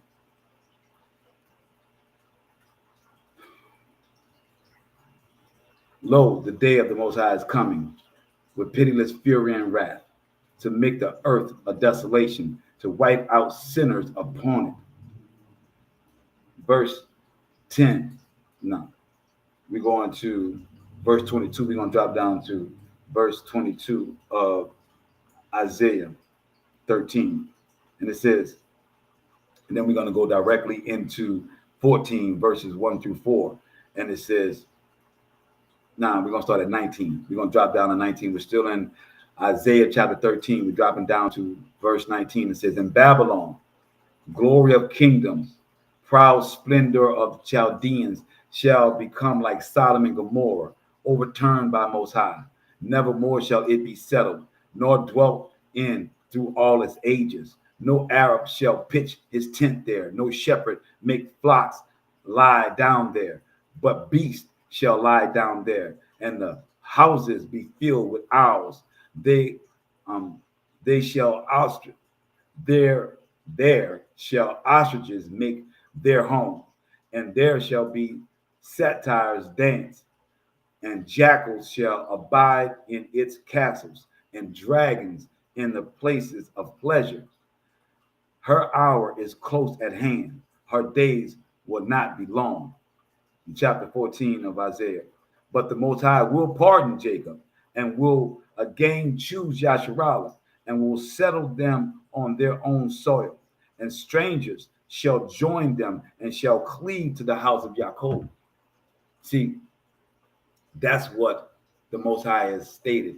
Not that we would cling unto his son or unto Jesus, but that we would cling unto the house of Jacob, who believes only in the Most High. You do know that, right, Essence? I don't know if you know that the Hebrews don't believe in anything but the Most High. It doesn't matter what it is. I don't know if you read your Old Testament.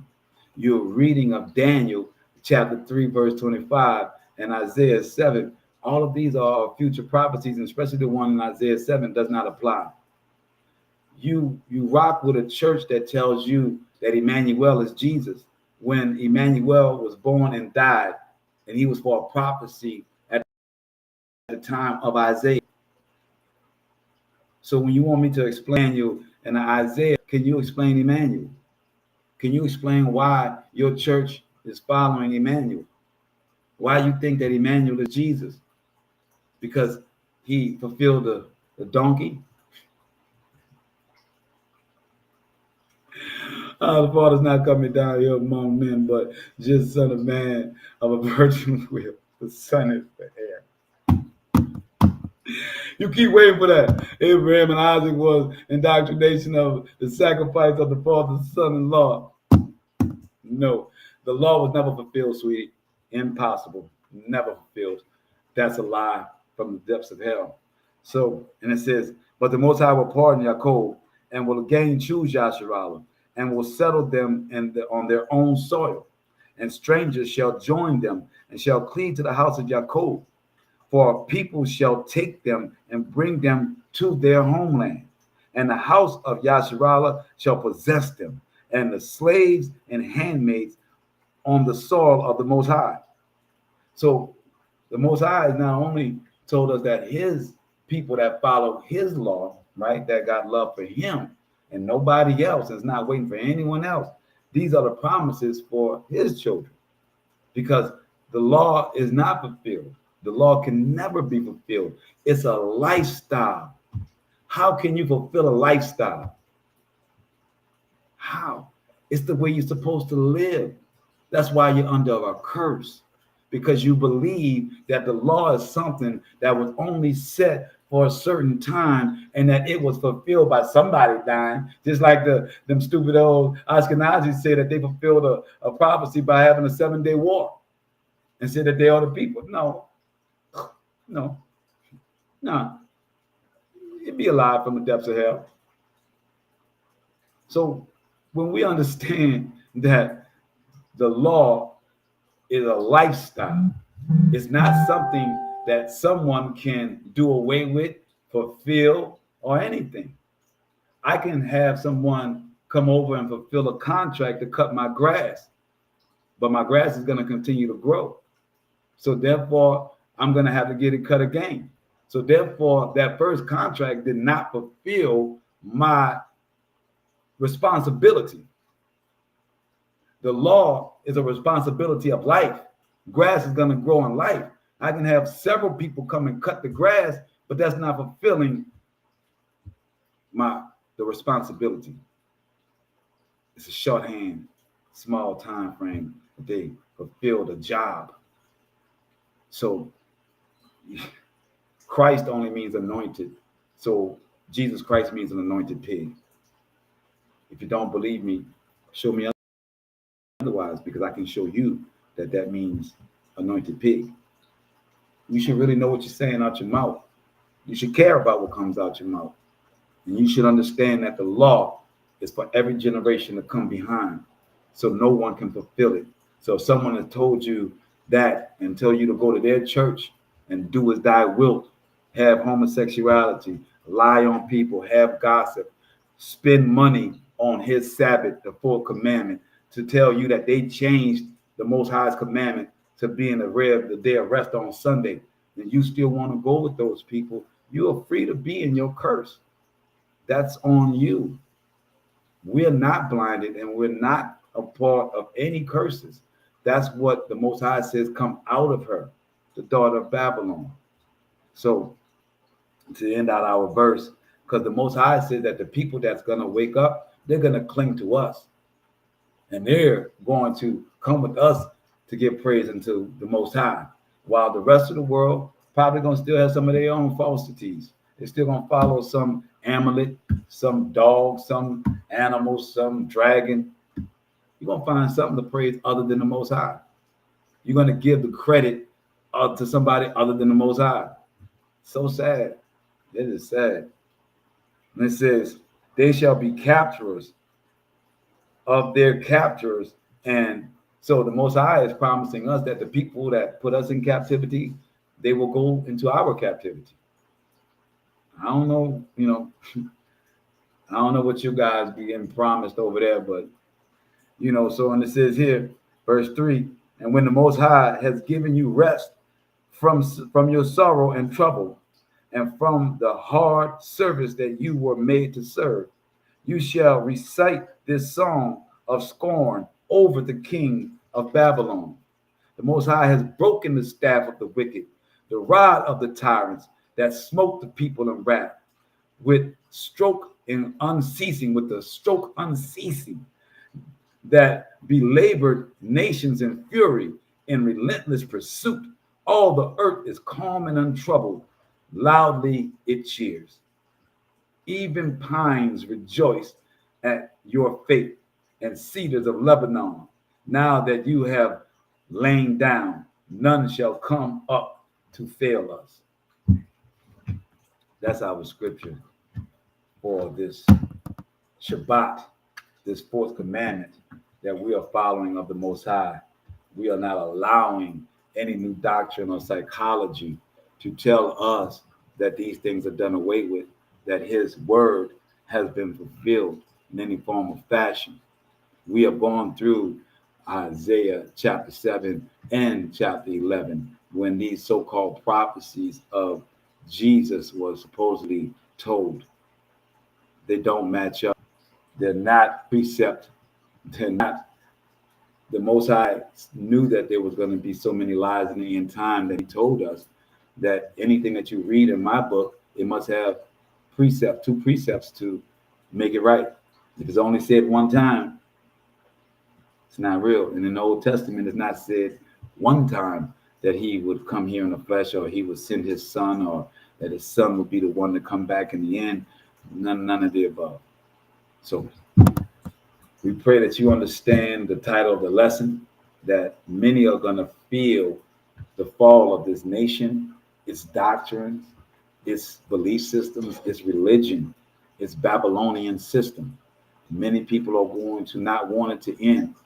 They're not going to want to see what the Most High has shown. I just pray that people read the Old Testament for themselves, and the Most High will talk to you. If you read it without trying to impose your belief system or your thought over it, the Most High speaks pretty plainly and clear to us. All praise unto the Most High. Shabbat Shalom, Shabbat Shalom, Shabbat Shalom. We will see you guys on Monday.